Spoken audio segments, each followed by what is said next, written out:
dito mga kababayan pasimple na naibisto ni Senator Erwin Tulfo, ito pong si Marcoleta sa usapin po ng impeachment. Bakit natin nasabi? Ito, play po natin. Pero sa Congress, medyo marami-rami sila. Sir, yung sa impeachment, sir, tingin nyo, sir, dapat pang ituloy yung trial kahit na may decision na yung Supreme Court? Yun nga pinag-usapan, kaya ang tagal namin kahapon eh. Ano ba talaga? Parang damn if you do, damn if you don't. Sa yung personal position nyo po. Grabe, may ano pa. Wait lang ha. Shoutout po sa inyo, shoutout. Ayan, tuloy natin. Sir, tatanungin mo? Dapat ituloy. Oo. Tuloy natin. Kasi nag-antay na yung mga tao eh. Tama! I mean, everybody, kahit ikaw siguro gusto mo lang totoo kaya ito, di ba? Even kasi sa totoo lang mga kababayan, ang taong bayan ay nakatutok na dito. Inip na kung kailan matutuloy at magsisimula itong impeachment trial ni Sara Duterte. Buti pa nga si Senator Erwin Tulfo pinapakinggan yung panawagan ng mga kababayan Pilipino natin. Dapat ituloy. Dapat makita kung ano yung nilalaman, kung ano yung sinasabi ng mga ebidensya. even the spokesperson of the VP said we're ready. We will prove that the VP did not violate the Constitution, etc., etc. Then everybody siguro, kay tayo lahat dito, we want to see ano ba yung nandyan. Tama. Ba yan? Siguro pala naman, paglatag pala ng mga evidence, pieces of evidence sa korte, makikita naman talaga kung may katuturan yung ebidensya o wala, di ba? Yun ang nakita ng Supreme Court May problema Siyempre, ang tao nag-aantay din. Give them a chance. Tama! Ako tatanungin.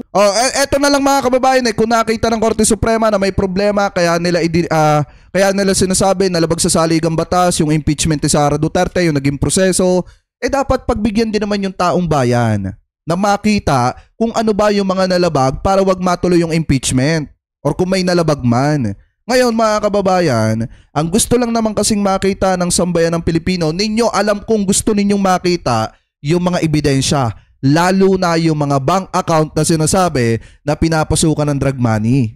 Yun lang naman mga kababayan. And then kapag nakita natin na wala naman talagang ganon, kung wala man, di i-dismiss na. At least kahit papaano magaan sa kalooban ng mga kababayang Pilipino po natin, magaan sa isip ng taong bayan kung bakit na-dismiss.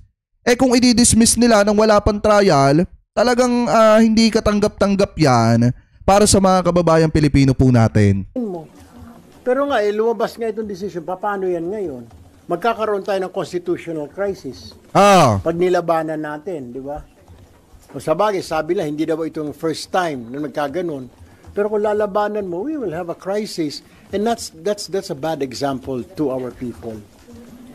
Para sa akin mga kababayan in my personal opinion, mas magkakaroon ng crisis kapag hindi natuloy yung impeachment ni Sara Duterte. Kasi ang taong bayan natin mag-iingay Ang taong bayan natin hindi matatahimik yung mga yan hanggat hindi nila nakikita yung or nalalaman yung katotohanan at gusto nilang malaman. 'Di ba? Mas magkakaroon po ng crisis pagka nawala ang tiwala ng sambayan ng Pilipino sa proseso ng batas dito po sa ating bansa.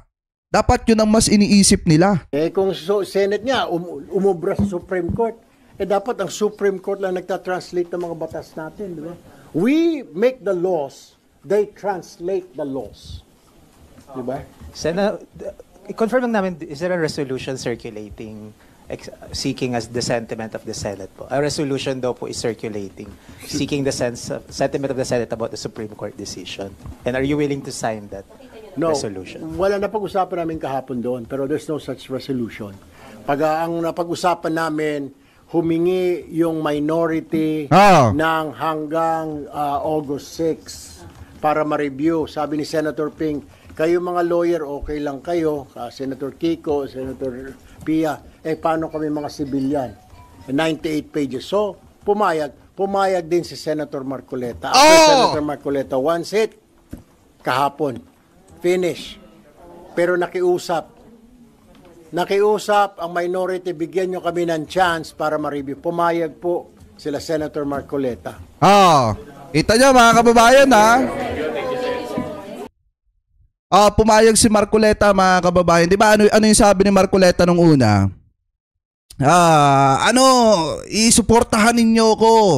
at tayo ang haharang dyan sa impeachment ni Sara Duterte. Pero nung nag-request, ang minority mga kababayan na reviewin muna yung mga pages hanggang August 6, pumayag. Ito pong si Marcoleta. Ibig sabihin mga kababayan, talagang gusto rin ni Marcoleta mga kababayan, sa totoo lang, na matuloy itong impeachment na ito laban po kay Sara Duterte. Kasi mas papanigan, mas iisipin ni Marcoleta ngayon yung political career po niya Yung tingin sa kanya ng taong bayan kaysa unahin na depensahan etong mga Duterte. Kasi kung tutusin mga kababayan, wala na namang dapat ipag-alala si Marcoleta kasi senador na po siya ng 6 na taon. Diba kapapanalo lamang po niya. So kung ano yung gusto niyang gawin ngayon, gagawin na po ni Marcoleta ngayon mga kababayan. So ibig sabihin, kung gusto niya na sundin ang proseso ng impeachment mga kababayan, pumabor na magpatuloy, talagang siya po yung masusunod dyan. Hindi na po siya pwedeng diktahan ng mga Duterte. So ngayon maliwanag naman na sinabi dito ni Senator Erwin Tulfo na pumayag etong si Marcoleta na reviewin ng minority mga kababayan yung mga pages, mga usapin patungkol sa impeachment ni Sara Duterte hanggang August 6. So sa August 6 malalaman natin kung ano ba ang magiging paghatol dito mga kababayan ng Senado dito sa impeachment ni Sara Duterte, kung magkakaroon pa ba ng trial or ibabasura na lang. Pero gaya nga ng sinabi ni Escudero, dapat nang hindi mag-convene ang Senado bilang impeachment court at sundin na lang yung sinasabi mga kababayan ng Korte Suprema. So ngayon, para kay Escudero, dapat wag na mag-convene.